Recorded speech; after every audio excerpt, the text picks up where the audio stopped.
Hi, good morning mga kabiboy. Sino po magnanais na maging rider, lalo na sa mga kabataan ngayon?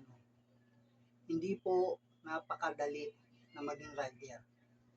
Dahil po, lagi po tayong nasa team. Lalo na ang motor ay napakabigat ng motor, ng may box.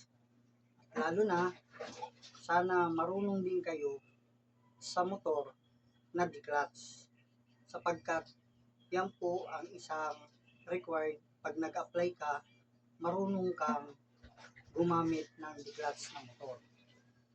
Kaya yan lang po ang mapapayo ko sa mga nais magra-rider, sa mga kabataan ngayon. At nagpapasalamat po ako sa inyo.